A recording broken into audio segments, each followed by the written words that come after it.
काय नाही, स्पीचलेस. खऱ्या अर्थाने दादा राजकारणातला दादा, फॅमिलीतला दादा.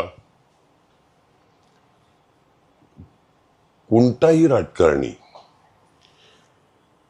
त्यांच्याबद्दल भरभरूनच बोलू शकतो. जे काम होते ते केलं, जे नाही होऊ शकत, कायद्यात बसत नाही, त्याला स्पष्टपणे तोंडावर नकार. दुसऱ्यांदा फेरी मारायची गरज नाही. हे काम करतो, विषय संपला.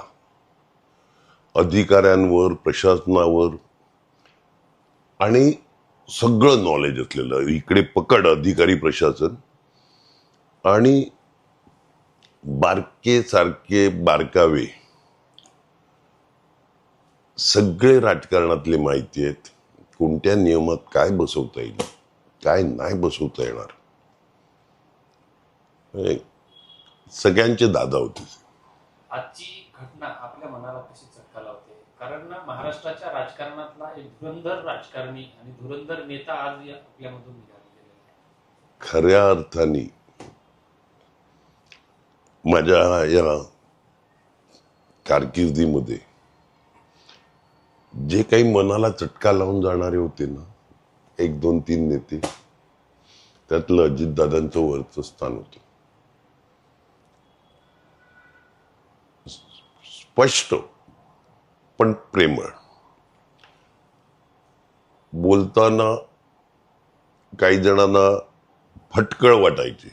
मला वाटतंय आता की आजही अजितदादा खरंच गेलेत म्हणून. नाही जायला पाहिजे होते.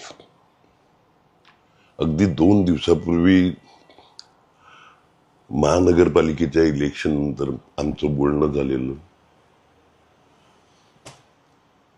दादा कामं लागतील, मदत लागेल, जितेंद्रजी 100%. हा जो एक बोलण्याचा, आपल्या फॅमिलीतला कोणतरी आहे हे वाटण्याचं एक वेगळं.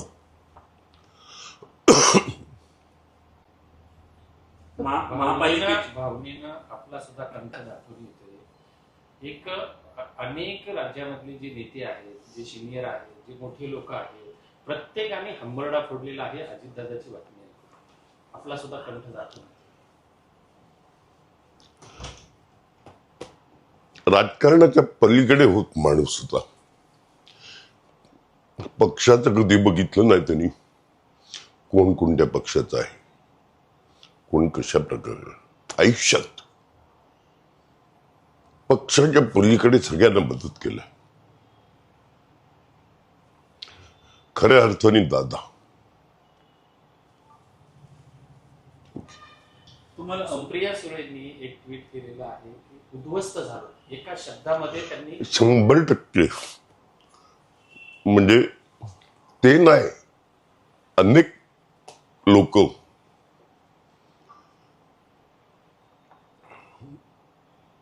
सगळ्यांना आधार होता दादा या नावाचा. ठाकूर आणि पवार कसे संबंध होते? ठाकूर आणि पवाराचे संबंध कसे होते? जग जाहीर होते ते सोडून द्या.